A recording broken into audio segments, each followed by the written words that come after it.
Hey, good morning, everybody. How you doing? Sean, coming to you from my home studio here in Dallas, Texas. Today is April 10th, 2026. This is going to be episode number 68 from See the Light Sports, Detroit Red Wings NHL update. Let's just jump right into it real quickly, folks. It's kind of what we do around here. But last night we had the Flyers heading into Little Caesars Arena to square off against the Detroit Red Wings. Both teams in the Eastern Conference battling for their playoff lives. Let's see what we got going on here. Let's just jump right into the first period action. Right off the bat early, we had some jump. The crowd was excited. I thought we were ready to play. Larkin looked like he was skating. But we got a power play early, but we got DeBrincat getting his 40th goal on the power play here, folks, at 2:28 into the hockey game. And this is the way you want to start when you're battling for your playoff lives.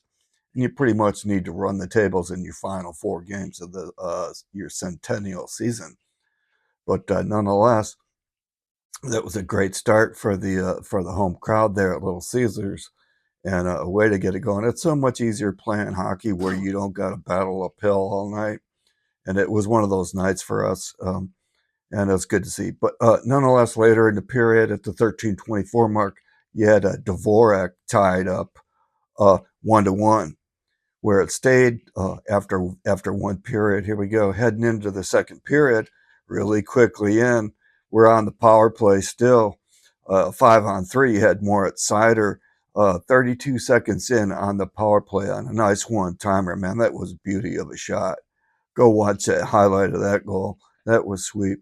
But that gave Detroit a 2-0 lead early in the second period at home. That's kind of what you like to see. You know, we don't want to be skating uphill, folks.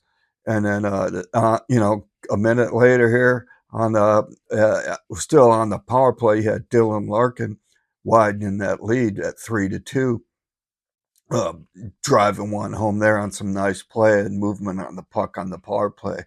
Special teams last night was great. But that was it. And then a few minutes later, Dylan Larkin strikes again on a shorthanded goal, on a shorty. Special teams, folks.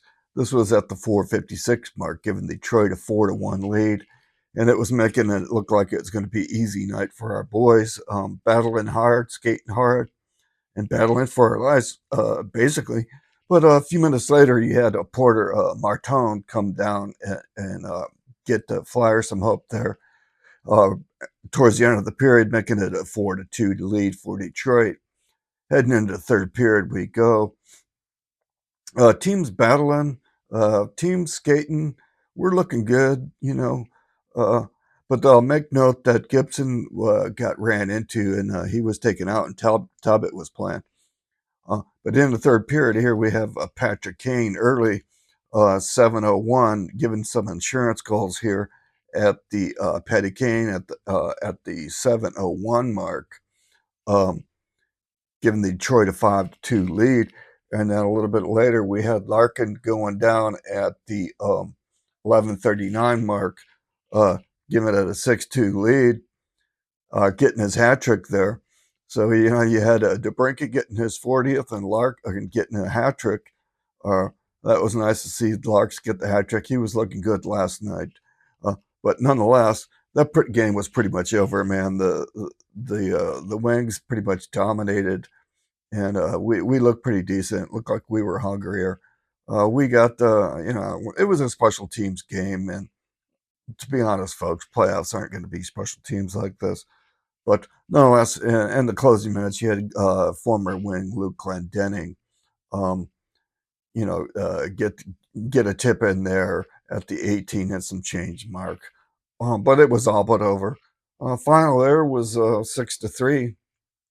A big win for the Detroit Red Wings, and it moves us on. So let's just move on here, move and look at whatever else happened last night.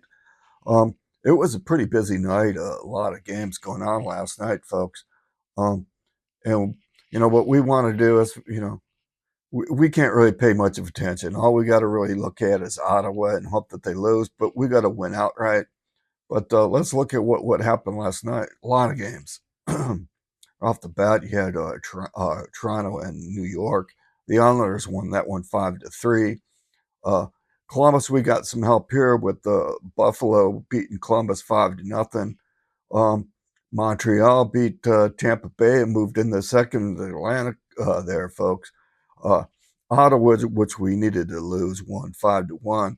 That's a team we need to keep our focus on, is the Ottawa Senators. Don't really got to pay much attention to anybody else. We just got to win, and we got to look at them, and hopefully they lose. But there's Detroit 6-3. Pittsburgh over New Jersey, who by the way is our next opponent on Saturday. Winnipeg over St. Louis, Carolina over Chicago, Dallas over Minnesota, and that's looking like that might be a pretty good playoff matchup in the West there.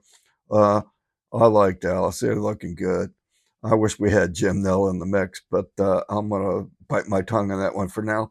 But then you had Colorado over Calgary, Utah over Nashville, Anaheim over San Jose, Seattle over Vegas, and a shootout in LA over Vancouver. Today, there's no game scheduled, man, but tomorrow you have, and Saturday, you have 15 games on the block. It's going to be a busy day in the NHL, and that's when our game is. And let's just pull up and look at ours. We got the last 3 remaining games here, folks. Is last 3 games of the centennial season here, and the last one at the Little Caesar Arena is going to be on Saturday. It's an earlier game, so make note of that. But that's going to be the last one before we move on and play Tampa Bay and Florida next week. 3 games. We got to run the table, folks. We got to be ready, and I'm really concerned about Gibson here. I haven't gotten an update. I didn't watch post-game presser or anything like that, but him leaving, he got ran into, him leaving like that. And then who do we got to count on to get us 3 more wins here? It's going to be tough, but it's doable.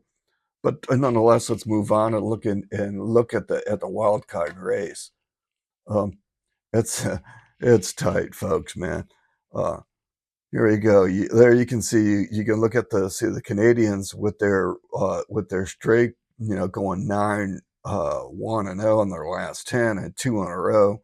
Moved up with 104 points into the second slot into the Atlantic. Buffalo's still up at the top with 106, but make note they got the injured netminder with Lyon as well. Tampa Bay dropped to 102 in the Atlantic. Moving on, let's look at the Red Wings down there in the wild card, or actually the wild card here with Boston and Ottawa. I think Boston's going to stay where they're at unless you never know. But there's only a handful of games here, folks. You can see there's only 3 games for most of these teams, 2 for Buffalo. But it is what it is with the Detroit Red Wings with that lead. It was a huge victory for us, brought us up to 91 points. Right down there, we're 3 points out of a playoff spot. That's a tough feat here with this juncture, folks, with teams battling, because these aren't games like in October, November where you can ho-hum lose. These games got some weight to them, folks. So you're not going to, these teams like Ottawa and Islanders, they're not going to lay down and die. If we would have taken care of business earlier, we wouldn't be in this predicament. But nonetheless, we're 91 points. You got the Islanders with 91, Columbus with 90, and Capitals are pretty much all but done there with 89. And then I left the jersey there with the elimination there with 83 on the standings to look at, because that is our next opponent, and we can't take them too lightly. And that's my fear is like New Jersey is a pretty good team. They're not as bad as what the record indicates. But I'm always worried about, how we let our guy down. They're thinking, they're eliminated. But, hey, we lose, we're done, folks. We got to run the tables. It is what it is. But that's pretty much it. That's going to wrap it up for today's show. It's going to be a busy day, Saturday. These are all going to change. And make note that it's getting interesting there also in the Western Conference. So we got to, as we wind down here, we're paying closer attention to the overall league and the seedings and how they're going to fare out in the Eastern and Western Conference. And you know, we got 3 games to make the playoffs in our centennial season, and it's up to us to do it. We can't rely on other teams to lose. Let's just put our heads down and win these final 3 games, and let the cards fall where they may. But anyway, I'm going to wrap this up. Say thanks for watching. Be kind and nice to everybody. Have a wonderful day, and I'll catch you guys on the next one.